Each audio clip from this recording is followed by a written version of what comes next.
दोस्तों, आज की कहानी है मम्मी जी तब इतनी बड़ी गलती हो गई मुझे से, अब वो गलती नहीं दोहराऊंगी।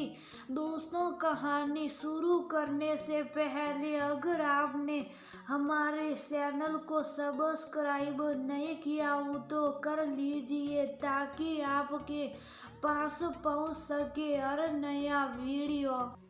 बहू, ये तुम क्या कर रही हो? बलदेव से कि आपकी जैसी इच्छा हो वैसी शादी करना अपनी बेटी, हम हर हाल में तैयार हैं।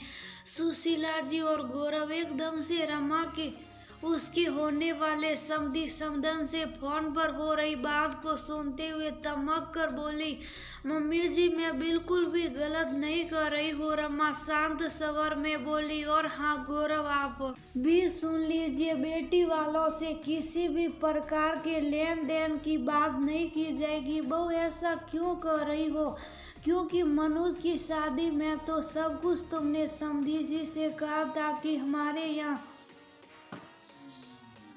ये परंपराएं होती हैं और ये लेन देन होती, आपको करना पड़ेगा। सुशीला जी रामा का मुंह ताकते हुए बोली, मम्मी जी मैंने कहा नहीं था, बल्कि तब मेरे कंधे पर बंदूक रखकर आपके और गौरव के द्वारा जबरदस्ती सब कुछ कहलवाया गया था। इसलिए जब वह सब बातें मेरे संज्ञान में आई कि रामा बहन जी ने ये शादी में करने के लिए कहा है, तो कहीं ना कहीं मैं अपनी ही नज़रों में गिर गई थी और तभी मैंने कसम खा ली थी कि दूसरे बेटे की शादी में मैं अपनी तरफ से कुछ भी नहीं कहूँगी। बेटी वालों को पूर्ण रूप से संतुष्ट छोड़ दूँगी, वो जैसा सहेंगे वैसा ही करेंगे। इसलिए अब वो गलती बिल्कुल भी नहीं दोहराऊंगी, चाहे जो कुछ भी हो जाए। रामा एक बार फिर से अपने संकल्प पर दृढ़ होकर बोली।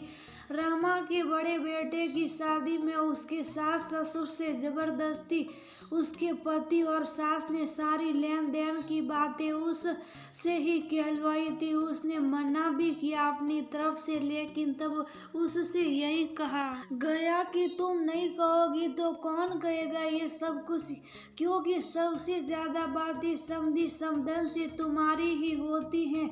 और रामा ने वह सब कुछ उन लोगों से कहा भी, लेकिन कहीं ना कोई उसको आत्म गलानी भी होती कि एक समाज सेविका होते हुए भी उसने बेटी वालों से लेन देन की बात की। लेकिन अब इस बार छोटे बेटे की शादी में वह बिल्कुल भी बलि का बकरा नहीं बनेगी और इसीलिए उसने अपने होने वाले समधी समधन से साफ शब्दों में कह दिया था कि आप जैसा चाहे वैसा बेटी का ब्याह करें, मुझको कुछ भी नहीं चाहिए, क्योंकि ईश्वर का दिया हुआ सब कुछ हमारे पास है। आप कभी हमारे मुंह से ये नहीं सुनेंगे कि आपने ये नहीं दिया या वो नहीं दिया। बस यही बात सुनकर सुशीला जी और गौरव सीट से गए, लेकिन अब इस समय रामा ने अपनी ही नजरों में अपना सामान बसा लिया था। सुशीला जी और गौरव रामा का मुंह ताकते रह गए, क्योंकि रामा गलत तो बिल्कुल भी नहीं कर रही थी और रामा मुस्कुराते हुए और कार्यों में लग गई। कभी कभी आदमी मजबूरी में दूसरों के हाथों की कठपुतली बन जाता है, लेकिन जब उसका आत्मसम्मान जागृत होता है तो उसको बहुत ग्लानि महसूस